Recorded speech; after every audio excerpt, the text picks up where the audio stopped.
volta com a leitura do livro, que é o Espiritismo, em formato de aula para vocês. E para que a gente possa esclarecer questões que estão muito confusas na cabecinha de todo mundo por causa dessa grande quantidade de informação que a gente recebe todos os dias, né? E muita interpretação mal interpretada. Bom, na aula passada, fazendo uma recapitulação, a aula foi na qual o padre chega e fala assim: tá bom, mas e a existência dos demônios? Porque sem os demônios, como é que a gente vai explicar o mal, né?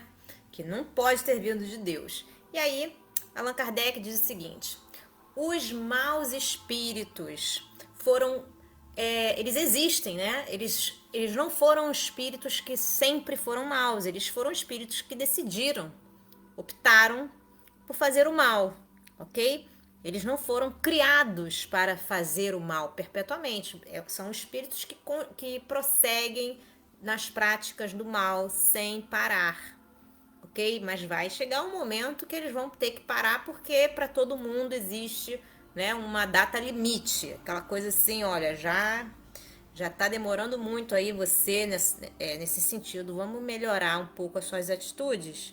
E nesse momento os espíritos começam a se arrepender, ok?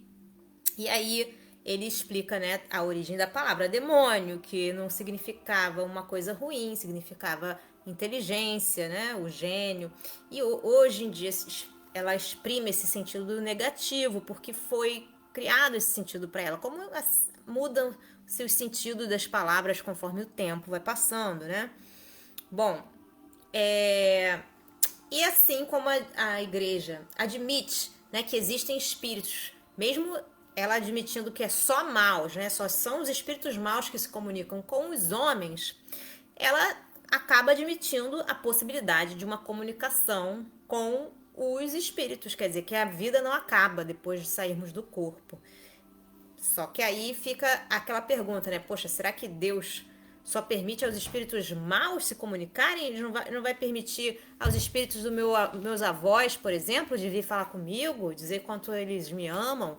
Ele só admite os espíritos malvados, né? Não faz sentido. E aí, lembrando que quando os espíritos bons vêm se comunicar, eles dão uma comunicação tão boa, tão positiva, que você não tira nada de negativo dela, e não é uma comunicação que fala assim, olha, você vai ganhar muito dinheiro, olha, você vai ser muito rico. Não, são comunicações no sentido evangélico da palavra, né?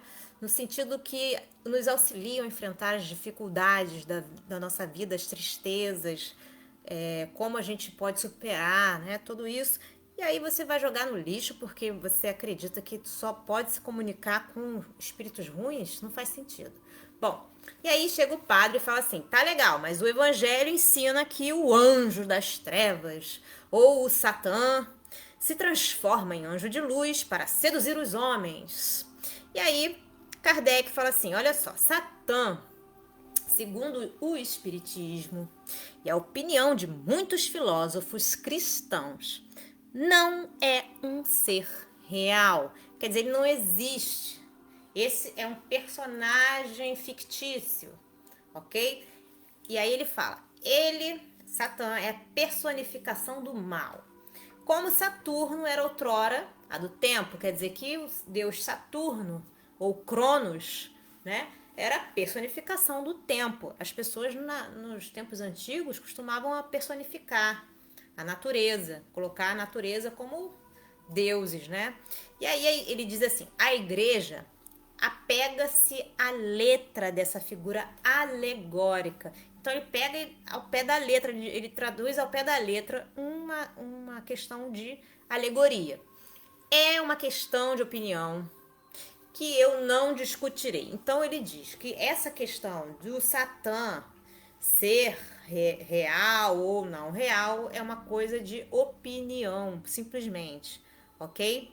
E aí ele coloca dentro da seguinte alternativa: vamos admitir, ok? Por um instante, que ele seja um ser real. Vamos admitir que Satã exista realmente. A igreja, a força de exagerar seu poder, tendo em vista intimidar, quer dizer intimidar, botar medo nas pessoas. Olha, tem um anjo das trevas, né? Chega a um resultado totalmente contrário.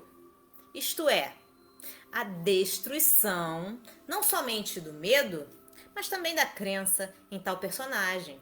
Segundo o provérbio, quem muito quer provar, nada prova. Entre outras palavras, né, ela o representa como eminentemente fino, sagaz, ardiloso.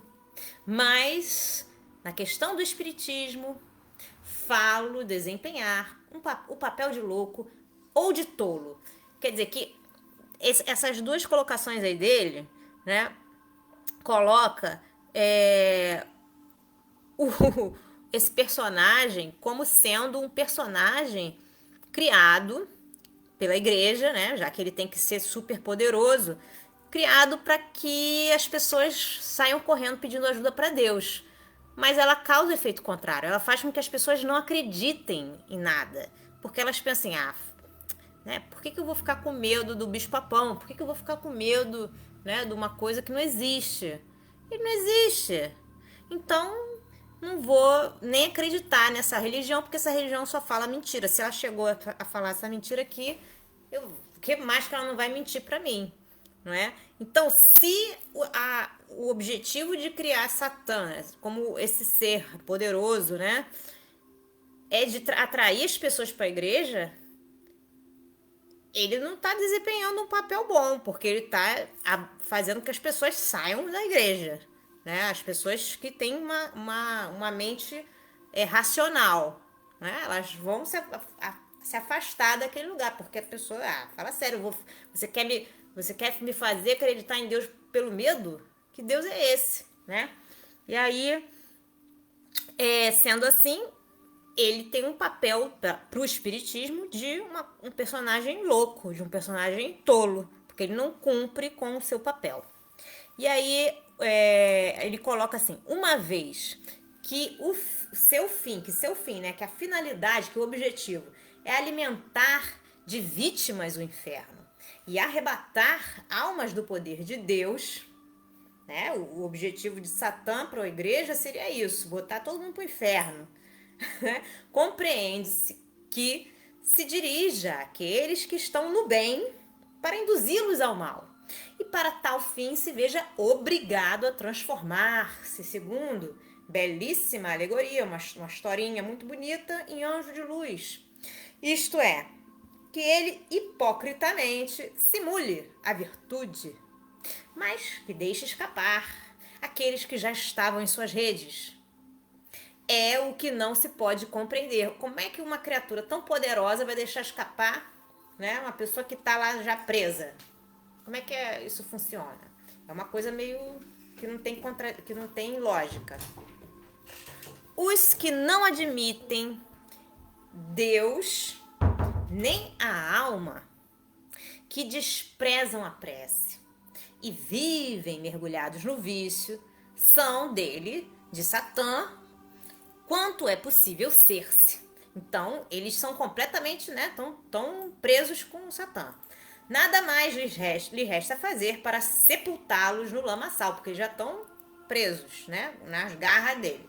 Ora, excitá-los a voltar a Deus, a orar, a submeter-se à vontade do Criador, animá-los a renunciar ao mal, mostrando-lhes a felicidade dos escolhidos e a triste sorte que aguarda os maus, seria ato de um simplório, mais estúpido do que o de dar liberdade a aves que estejam numa gaiola, com o pensamento de apanhá-las de novo.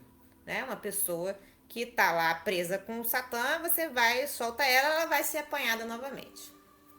Há, pois, na doutrina da comunicação exclusiva com os demônios, dos demônios, né? Você só pode falar, se aparecer um espírito, é o demônio. Tem esse tipo de pensamento, existe uma contradição que fere todo homem sensato, todo homem que raciocina. Qual é? Nunca se persuadirá alguém que os espíritos que reconduzem a Deus, aqueles que o renegavam, ao bem os que praticavam o mal, que consolam os aflitos, dão força e coragem aos fracos, que pela sublimidade de seus ensinos elevam a alma acima da vida material. Não pode a gente dizer que eles sejam auxiliares de Satã e que por este motivo se deva interdizer-nos, impedir-nos, proibirmos qualquer relação com o mundo invisível. Isso não é uma razão para a gente ser proibido de falar com os espíritos, porque, né? Assim como os anjos vieram falar com Maria para anunciar a chegada de Jesus e milhares de outros eventos dentro da Bíblia que mostram que essa possibilidade de falar com os bons espíritos é possível, como que a igreja, né, nessa altura do campeonato vai proibir essa comunicação? Então, naquela época, né, a igreja ela tinha poder para fazer isso. Hoje em dia ela não tem mais poder, mas apesar disso, muitos ainda rejeitam, né? Muitas pessoas ainda falam que quando você conversa com os espíritos, na verdade, você está falando com o diabo, né? Tudo é obra do diabo. Então, o que Kardec quer colocar aqui, gente, é o seguinte: acreditando ou não em Satã, no poder que ele tem, ok? Isso não faz com que seja impossível ou não seja permitido ou seja proibido você se comunicar com bons espíritos, ok? O fundamento aí desse ensinamento, na sua base, é que a gente pode se comunicar com os espíritos. Isso prova que a comunicação é possível. Agora, se você vai pensar que o espírito que está se comunicando é Satã ou não, aí fica ao seu critério, ok? Você tem que fazer essa análise. E ele diz, né, como a gente falou na aula anterior, que existem maus espíritos, existem espíritos que se dedicam à prática do mal, mas que eles também podem ser convertidos para o bem, ok? Como qualquer outra pessoa que está fazendo uma coisa ruim pode ser reeducada para fazer o bem, para se arrepender do mal que está fazendo. Ok, gente? Ficamos por aqui por hoje. Espero que vocês estejam gostando dessa leitura tanto quanto eu. Um grande beijo a todos. Deus abençoe e até a próxima. Tchau, tchau.